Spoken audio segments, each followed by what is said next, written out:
পলাতক আইজিপি বেনজির দুবাইয়ে গ্রেফতার, মাইল ফলক বললেন স্বরাষ্ট্রমন্ত্রী, দেশে আনতে চায় দুদক। গ্রাহকদের বিক্ষোভের মুখে ভেঙে দেওয়া হলো ইসলামী ব্যাংকের পর্ষদ, দায়িত্বে বাংলাদেশ ব্যাংকের ইডি। সংসদে স্বরাষ্ট্রমন্ত্রী ডক্টর তাহের বাকযুদ্ধ, নারী সদস্যদের নিয়ে এমপি মনিরুল হকের মন্তব্যে বিতর্ক।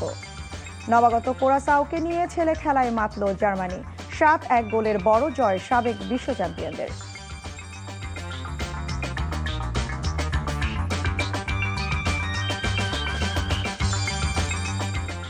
আসসালামু আলাইকুম।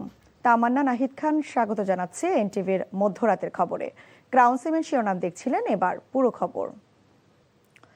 বেনজির আহমেদকে দেশে ফেরাতে সরকারের সাথে সমন্বয় করে কাজ করবে দুর্নীতি দমন কমিশন দুদক। রোববার বিকেলে দুদক কার্যালয়ে একথা জানান সংস্থার উপপরিচালক আক্তারুল ইসলাম। তিনি জানান, বেনজিরের বিরুদ্ধে দুর্নীতির অভিযোগে 6টি মামলা করে দুদক, যার মধ্যে পাসপোর্ট জালিয়াতির মামলায় গত বছর ইন্টারপোলের রেড নোটিসের প্রেক্ষিতে তাকে গ্রেফতার করা হয়। দুদকের ইতিহাসে রেড অ্যালার্টের মাধ্যমে কোনো আসামি গ্রেফতারের ঘটনা এটিই প্রথম। 2024 সালের অক্টোবরে বেনজিরের বিরুদ্ধে দুদকের মামলায় বলা হয়, সরকারি চাকরিজীবী পরিচয় গোপন করে ক্ষমতার অপব্যবহার করে সাধারণ পাসপোর্ট গ্রহণ করেন বেনজির। তার বিরুদ্ধে দুদকের 6টি মামলা করা হয়েছে। 6টি মামলার মধ্যে একটি মামলায় চার্জশিট দেওয়া হয়েছে দুদকের পক্ষ থেকে, এবং এটা ট্রায়াল চলছে। প্রক্রিয়াটা ইন্টারপোলের মাধ্যমে আমরা যেহেতু চিঠি পাঠিয়েছিলাম, ইন্টারপোল গ্রেপ্তার করেছে। বাংলাদেশ সরকার শীঘ্রই তারে নিয়ে আসবেন, বাংলাদেশ সরকার উদ্যোগ নেবেন, তার প্রেক্ষিতে দুদক তারপর পাবে। ইসলামী ব্যাংকের পরিচালনা পর্ষদ ভেঙে দিয়েছে নিয়ন্ত্রক প্রতিষ্ঠান বাংলাদেশ ব্যাংক। ব্যাংকের নতুন চেয়ারম্যানের অপসারণ দাবিতে গ্রাহকদের টানা আন্দোলনের মুখে এমন সিদ্ধান্ত এলো। রোববার বাংলাদেশ ব্যাংকের এক বিজ্ঞপ্তিতে জানানো হয়, ব্যাংক কোম্পানি আইন 1991-এর 45 ধারা ও 47-এর 3 উপধারায় অর্পিত ক্ষমতা বলে এবং আমানতকারীদের স্বার্থে বাংলাদেশ ব্যাংক ইসলামী ব্যাংক বাংলাদেশ পিএলসির পরিচালনা পর্ষদের চেয়ারম্যান সহ সকল পরিচালকের নিয়োগ বাতিল করেছে। একই সঙ্গে বাংলাদেশ ব্যাংকের নির্বাহী পরিচালক মোহাম্মদ জহির হোসেনকে ইসলামী ব্যাংকের পর্ষদের যাবতীয় ক্ষমতা ও দায়িত্ব দেওয়া হয়েছে।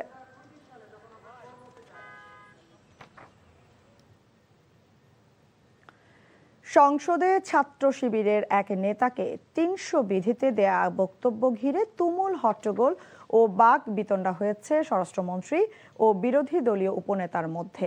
এছাড়া জামায়াতে ইসলামের নারী এমপিদের পোশাক নিয়ে মন্তব্য করে তীব্র সমালোচনার মুখে পড়েছেন কুমিল্লা 6 আসনের সরকার দলীয় সদস্য মনিরুল হক চৌধুরী। নিয়ামুল আজিজ সাদেকের আরেকটি রিপোর্ট। সম্প্রতি কুমিল্লা থেকে নিখোঁজ ছাত্র শিবিরের নেতা আন্তর্জাতিক সম্পাদক জিশান মিয়া প্রধানের নিখোঁজ নিয়ে বক্তব্য দেন স্বরাষ্ট্রমন্ত্রী সালাউদ্দিন আহমেদ। জিশান মিয়া প্রধান তার পূর্ব পরিচিত ও ঘনিষ্ঠ জনক সিকান্দর আলীর ওষুধের দোকান হতে বাচ্চা নষ্ট করার, ভ্রূণ নষ্ট করার ট্যাবলেট ক্রয় করে ভিকটিম মেয়েটিকে খাওয়ায়। 2-3 দিন পরে ভ্রূণ নষ্ট হওয়ায় ওষুধ সেবনের ফলে ভিকটিমের প্রচন্ড রক্তক্ষরণ শুরু হলে এটা আমরা মনে করলাম এই ঘটনা জাতির সামনে প্রকাশ করা দরকার। তার এই বক্তব্যের জেরে সংসদের বিরোধী দলীয় উপনেতা তীব্র আপত্তি জানান। 300 বিধিতে সম্পূরক প্রশ্নের সুযোগ না থাকায় এ নিয়ে শুরু হয় হট্টগোল। পরে এ নিয়ে বক্তব্য দিয়ে উপনেতা বলেন, অনিষ্পন্ন কোনো বিষয়ে সংসদে উপস্থাপনের ঘটনা নজিরবিহীন। এটা বোধহয় বাংলাদেশের পার্লামেন্টের ইতিহাসে এই প্রথম বলেই আমি মনে করি, এবং এটা মনে হচ্ছে আমার কাছে যে মাননীয় স্বরাষ্ট্রমন্ত্রী একটি দলকে কন্ডেম করার জন্য ইন্টেনশনালি এটা এখানে প্রেস করেছে। ঘটনাটা যেটা হয়েছে, আমি এখন জানতে চাচ্ছি যে জিশান এখন কোথায় আছে। পরিস্থিতি নিয়ন্ত্রণে আনতে ডেপুটি স্পিকার কায়সার কামাল সংসদে রুল দেন। পরে কুমিল্লার সংসদ সদস্য মনিরুল হকের জামায়াতে ইসলামের নারী এমপিদের পোশাক নিয়ে নেতিবাচক বক্তব্য নিয়ে আবারও উত্তপ্ত হয় সংসদ। সবাই মেধাবী, দুইজনের বক্তৃতা শুনছি, আগামী দিনে কিছু করতে পারবে, ভবিষ্যৎ আছে, লেখাপড়া জানা, কিন্তু বুঝলাম না তো কারা আপনারা ভিতরে কে? আপনারা এদিকে দেখতে পারেন, আমরা এদিকে দেখলে কি আছে এটা বুঝবো না, এটা ঠিক না। মাননীয় সদস্য প্লিজ, পার্সোনাল ফ্রিডম নিয়ে কথা বলা উচিত না। ঠিক না। সংসদীয় রীতিনীতি এবং আমাদের সাংবিধানিক অধিকার সকল কিছু সীমাকে অতিক্রম করে গিয়েছে। উনি ওনার বক্তব্যে প্রথমত সংসদের বিরোধী দলীয় উপনেতা ওনার স্ত্রীকে নিয়ে উনি কটাক্ষ করেছেন। মাননীয় স্পিকার, প্রত্যেকটা ব্যক্তির গণতান্ত্রিক রাষ্ট্রে তার ধর্মীয় স্বাধীনতা রয়েছে, পোশাকের স্বাধীনতা রয়েছে। উনি একজন সংসদ সদস্য হিসেবে সেই স্বাধীনতাকে লঙ্ঘন করে এই ধরনের হীন বক্তব্য দিয়েছেন, ওনার হীন মানসিকতার পরিচয় পেয়েছে। রোববার বিকেলে 2025-26 অর্থ বছরের সম্পূরক বাজেটের উপর সাধারণ আলোচনা শুরু হয়। Niamul Aziz Sadek, NTV news, Dhaka. গণমাধ্যম এখন ব্যবসা প্রতিষ্ঠানে পরিণত হওয়ায় স্বাধীন সাংবাদিকতা বাধাগ্রস্ত হচ্ছে বলে মন্তব্য করেছেন বিএনপি মহাসচিব ও স্থানীয় সরকার মন্ত্রী মির্জা ফখরুল ইসলাম আলমগীর।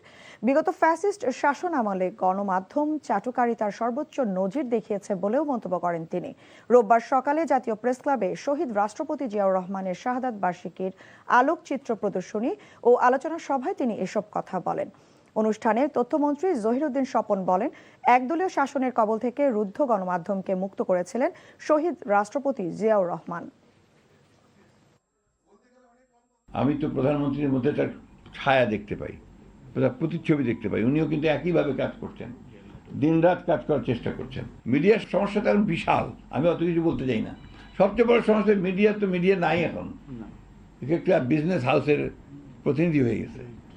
যে কথাটা বলছিলেন চাটুকারিতা কাকে বলে এখন আমাদের মিডিয়াতেই দেখা যায়। কিছু মনে করবেন না, we have seen it in the last regime কিভাবে চাটুকারিতা হয়েছে।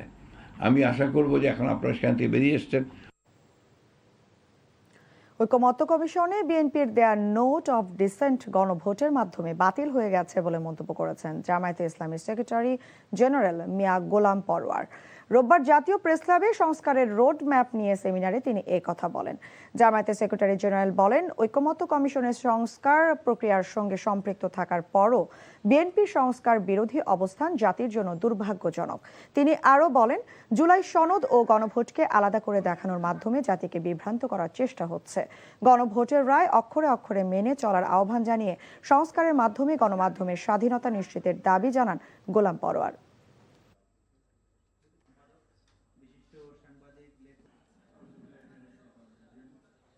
দুর্ভাগ্য হলো নির্বাচনের পরে মেজরিটির ক্ষমতার জোরে এই সমস্ত সংস্কার প্রক্রিয়া এবং হাতে তারা ভোট দিলেন, 70% ভোট দিলেন, সব ভুলে গিয়ে 180% ইউটার্ন নিয়ে বললেন যে এগুলো আমরা মানি না, এটা সংবিধানে নাই, রাষ্ট্রপতির এই আদেশের কোনো ইখতিয়ার নাই, পার্লামেন্টে বলতেছেন স্বরাষ্ট্রমন্ত্রী।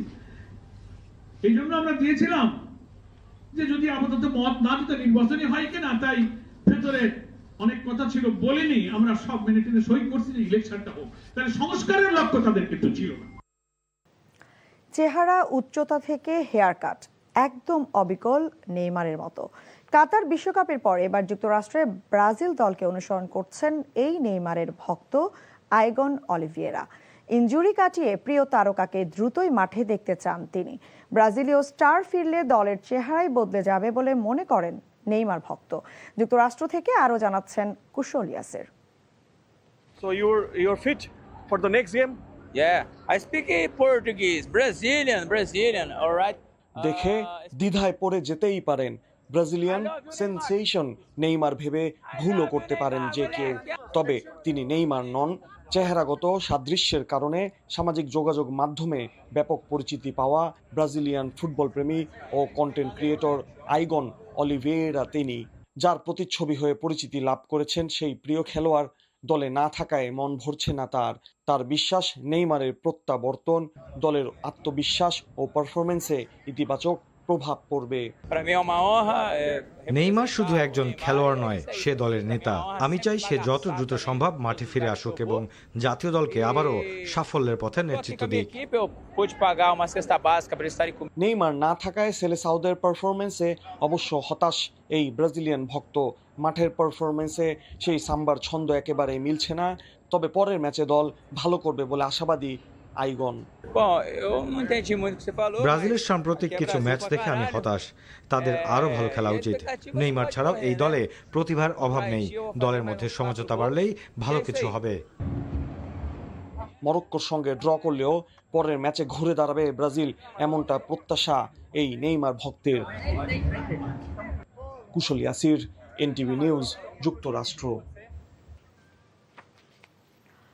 বর্ডার গার্ড বাংলাদেশ বিজিবির বাধায় ভেস্তে গেছে ভারতীয় সীমান্তরক্ষী বাহিনী বিএসএফ এর পুশিন চেষ্টা।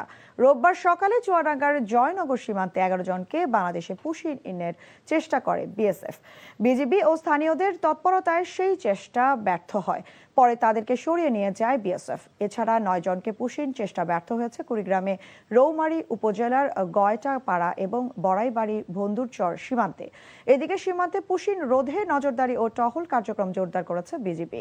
ব্রাহ্মণবাড়িয়ার সীমান্তে মাদক পাচার, চোরাচালান এবং সম্ভাব্য পুশিন প্রতিরোধে সতর্ক অবস্থানে রয়েছে বিজিবি সদস্যরা। রাজধানীর পল্লবীর শিশু রামিসা আক্তার ধর্ষণ ও হত্যা মামলায় ফাঁসির রায়ের বিরুদ্ধে আসামিদের আপিল শুনানির জন্য গ্রহণ করেছে হাইকোর্ট।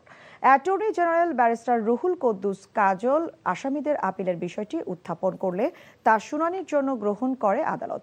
পরে অ্যাটর্নি জেনারেল জানান, নারী ও শিশু নির্যাতন দমন আইনের মামলার ডেথ রেফারেন্স ও জেল আপিলের শুনানিতে রাষ্ট্রপক্ষ সময় না দিয়ে নিয়মিত শুনানি করবে। একই সঙ্গে আপিলের পেপার বুক দ্রুত প্রস্তুত করার কথাও জানান তিনি। গত 7 জুন রামিসা আক্তার ধর্ষণ ও হত্যা মামলায় সোহেল রানা এবং স্বপ্না খাতুনকে মৃত্যুদণ্ড দেয় ঢাকা মহানগর শিশু সহিংসতা দমন ট্রাইব্যুনাল। করের আওতা বাড়ানোর অংশ হিসেবে প্রান্তিক ব্যবসায়ীদের বেচাকেনার ওপর কর দিতে হবে বলে জানিয়েছেন জাতীয় রাজস্ব board chairman Abdur Rahman Khan. Economic reporters forum ERF এর বাজেট বিশ্লেষণ সেমিনারে তিনি একথা জানান। তবে হয়রানি রোধে এই শ্রেণীর করদাতাদের রিটার্ন দিতে হবে না, একই সাথে তাদের ব্যবসায়ের হিসাব রাখার জন্য একটি সফটওয়্যার তৈরি করে দেওয়া হচ্ছে বলেও জানান এনবিআর চেয়ারম্যান। করদাতাদের কাছ থেকে জোর করে নয়, বরং সম্পর্ক তৈরি করে রাষ্ট্রের উন্নয়নে অর্থ নেওয়া হবে বলেও জানান তিনি। বিনিয়োগ বাড়ানোর জন্য প্রস্তাবিত বাজেটে নীতিগতভাবে অনেক পরিবর্তন আনা হয়েছে বলেও জানান আব্দুর রহমান খান। সংযুক্ত আরব আমিরাতে আজ থেকে শুরু হচ্ছে মধ্যাহ্ন বিরতিতে খোলা স্থানে কাজ করার ওপর নিষেধাজ্ঞা। গ্রীষ্মের শুরুতে তাপমাত্রা ক্রমাগত বাড়তে থাকায় এই নিষেধাজ্ঞা কার্যকর করা হচ্ছে। এনটিভি আমিরাত প্রতিনিধি মামুনুর রশিদ জানান, তীব্র গরম থেকে কর্মীদের রক্ষা করতে টানা 22 বছরের মতো এই নিয়ম কার্যকর করছে দেশটি। নিয়ম অনুযায়ী আগামী 15 সেপ্টেম্বর পর্যন্ত প্রতিদিন দুপুর 12:30 থেকে বিকাল 3টা পর্যন্ত সরাসরি সূর্যের আলোর নিচে কর্মীদের কোনো ধরনের কাজ করানো যাবে না। গ্রীষ্মের তীব্র গরমের মাসগুলোতে হিট স্ট্রোক ও অতিরিক্ত গরমজনিত অন্যান্য স্বাস্থ্য ঝুঁকি থেকে শ্রমজীবী মানুষদের রক্ষা করার লক্ষ্যে এই আইন বাধ্যতামূলক করেছে দেশটির কর্তৃপক্ষ।